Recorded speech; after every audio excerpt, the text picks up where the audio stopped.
Bonjour, bienvenue et merci de nous rejoindre pour ce point sur la gestion, un point large aujourd'hui. On va parler de Family Office avec Alpine Value Advisory et j'ai le plaisir de recevoir son président Xavier Ménager. Xavier, bonjour. Bonjour Bogdan.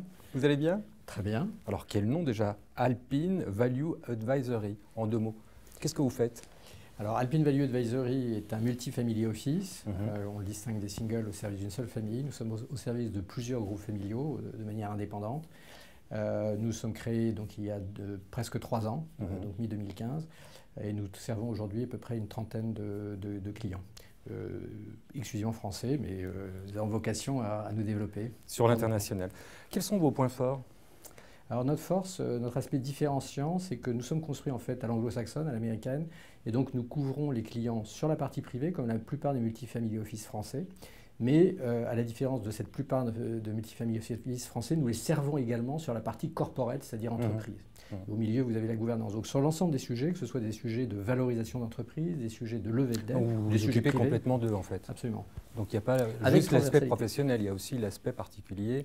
Tout à fait. La famille, etc. Tout à fait. C'est assez classique en fait, hein. Il y a plein de gens qui font ça en France. Alors expliquez-moi en quoi c'est différent. Alors la plupart des multifamily office en France travaillent plutôt sur la partie privée. Il ne faut pas tous la même chose, mais ils travaillent plutôt sur la partie privée. Ils pénètrent peu, pratiquement pas, la partie entreprise.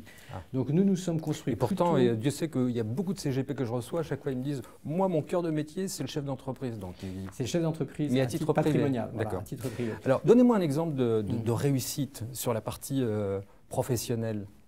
Sur ces 3 ans, c'est court, mais un dossier sur lequel vous êtes vraiment très content de vous. Alors, un dossier sur lequel, en fait, on décline vraiment le business model tel qu'il fonctionne. Effectivement, donc nous sommes entrés, par exemple, nous sommes entrés en relation avec un client en 2016 sur la partie entreprise. Nous l'avons aidé à traiter ces sujets de dette, qui étaient en fait une reconfiguration de la dette existante, une levée de dette complémentaire. Donc ça, c'est en 2016, donc il était très content. Et puis, économie substantielle, documentation de crédit flexible. Et en 2017, il nous a demandé de l'accompagner sur une cession d'actifs, en fait, pour valoriser quelle était la meilleure option, de l'aider un peu à discuter, négocier. Nous l'avons fait, il était très content. Et cette fois-ci, nous le retrouvons en 2018, où le sujet pour nous, c'est de valoriser, en fait, la sortie d'un actionnaire minoritaire, privé, important de l'entreprise. Donc, de valoriser l'entreprise, permettre à cet actionnaire minoritaire de sortir.